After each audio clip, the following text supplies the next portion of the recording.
আসসালামু আলাইকুম। মাহে রমজানের শুভেচ্ছা সবাইকে। রমজানের সময় বাঁচাতে কামচুর একটি রেসিপি নিয়ে আপনাদের মাঝে হাজির হলাম। তো এই কামচুর রেসিপিটা কিভাবে তৈরি করেছি, তো এটাই আজকে দেখাবো।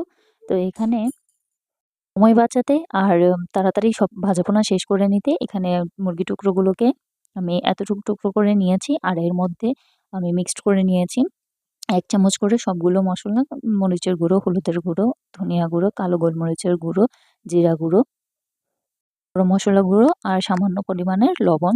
আর এখানে দিয়েছি পুদিনা পাতা আর ধনেপাতা। তারপর সবগুলোকে ভালো করে মিক্সড করে নিয়েছি। আর হ্যাঁ, ১ চামচ আদা রসুন বাটাও দিয়ে দিয়েছি।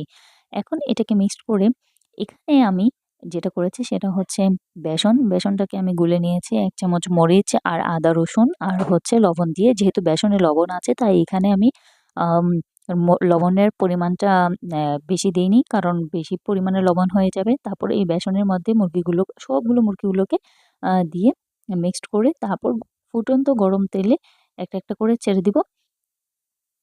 তারপর সবগুলো মুরগিকে আমি এরকম তেলের মধ্যে দিয়ে চুলার হিটটাকে হাই করে ভালো করে ভেজে নেব সুন্দর একটা ব্রাউন কালার হয়ে আসা পর্যন্ত। তারপর এক পাশ ব্রাউন কালার হয়ে আসলে তারপর অপর পাশটাকে উল্টিয়ে দিব, যাতে ভালো করে ওই পাশটাও ভাজা হয়ে যায়। তারপরে এক, এক করে আমি সবগুলো ভেজে নিব। তারপর এর থেকে সুন্দর একটা ঘ্রাণ চলে আসবে। রেসিপিটি কেমন লাগলো তা অবশ্যই কমেন্ট করে জানাবেন এবং আমার পেজটিকে ফলো করে পাশে থাকবেন। লাইক, কমেন্ট, শেয়ার করবেন। আশা করি আমার রেসিপিগুলো আপনাদের সবার খুব ভালো লাগে। এখানে আমি তেল থেকে সবগুলো একটা, একটা করে তুলে নেব প্লেটের মধ্যে এবং ফাইনাল লুকটা আপনাদেরকে দেখাই। জাস্ট ওয়াও হয়েছে এবং এটা দেখতে যতটা সুন্দর, খেতে কিন্তু দারুণ মজা। এটা খুব অল্প সময়ে তাড়াতাড়ি তৈরি হয়ে যাবে। আশা করি সবার ভালো লেগেছে। আজ এ পর্যন্তই। সবাই ভালো থাকবেন, সুস্থ থাকবেন। আল্লাহ হাফেজ।